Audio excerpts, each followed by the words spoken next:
Here recently I was asked to kind of cover what I carry in a fire making kit, a fire kit, a tinder kit, whatever you want to call it. My very, very basic kit, without a doubt, that I always try to have attached to me at all times is going to be a fire steel and a knife. Big deal. Being able to master the use of both of these is a huge deal in firecraft. Now I do carry other stuff, especially stuff that's easier sometimes and stuff that I use to demonstrate when I'm teaching. I've kind of a modern kit, kind of a primitive kit, and then a bow and drill kit that I carry. And I'll just start off with this bow and drill kit. If I'm out doing demonstrations or I get a wild hair, sometimes I carry this with me just to keep in practice and make my fires. I don't always have it with me, but I carry 2 hearth boards. This one obviously you see has been used quite a bit. This one hasn't been used yet at all. I carry a couple of spindles. Once again, a backup, and these happen to be velvet leaf, and I just recently started using these, and these things are like gasoline. They're absolutely phenomenal. Velvet leaf or buttonweed, I took them and I cut them because they make great cordage too and great tinder.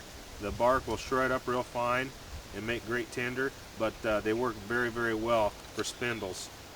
My bearing block is a piece of antler. Doesn't wear out very easily. Got an extra piece of line, and this is 880 cord off cargo chute.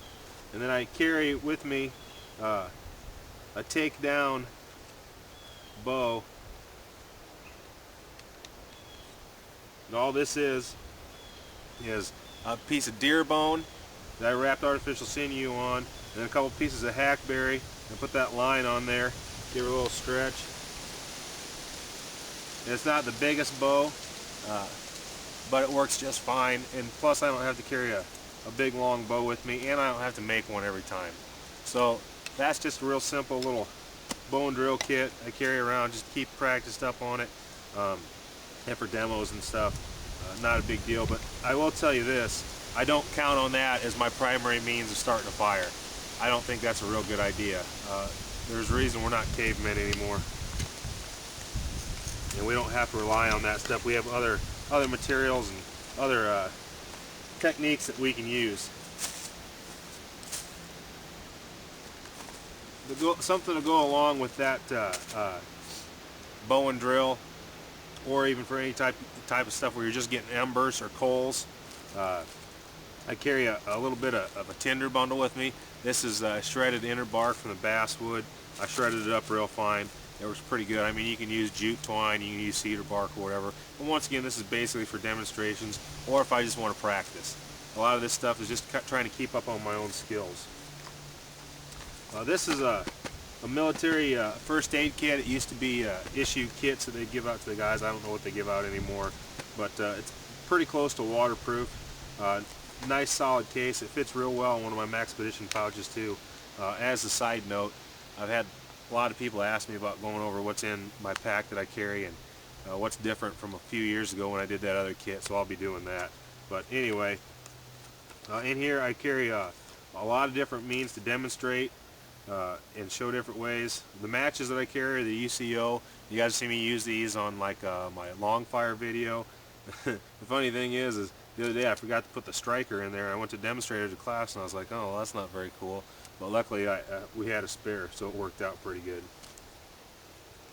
This little bag I keep a spare fire steel, a small one, and a candle, and a piece of wax impregnated paper. It's a real good tinder.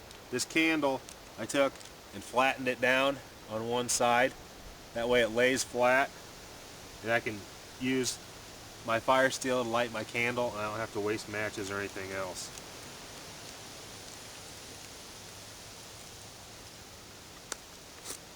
Carry one of these Fresnel lenses. Great for demoing, but the sun's not always out, so you can't. One of those things I probably would not rely on, but it's fun to mess around with. a lighter. Need I say more? I like the little ones, they work pretty well. All that stuff there is man-made material. My absolute favorite man-made material, because it's cheap, it's easy to use, it's almost fail-proof, is petroleum jelly, Vaseline, and cotton balls. When I was teaching in the military, we had our students make this stuff by the hundreds, and that's what they carried with them for an emergency tender to get their fires going. Great piece of gear. And if I had one man-made material to take with me, it would be this for starting fires.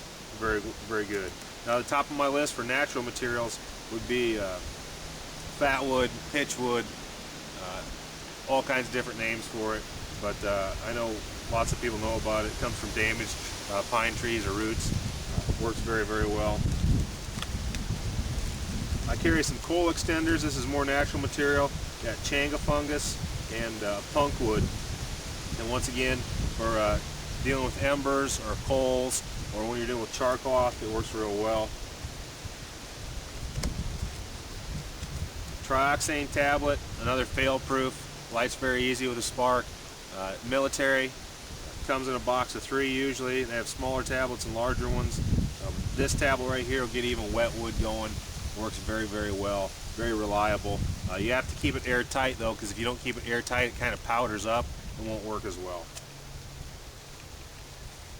Now the other day I was watching a video by Abba Forrester, Chris Noble, and he was talking about charred cloth, char cloth,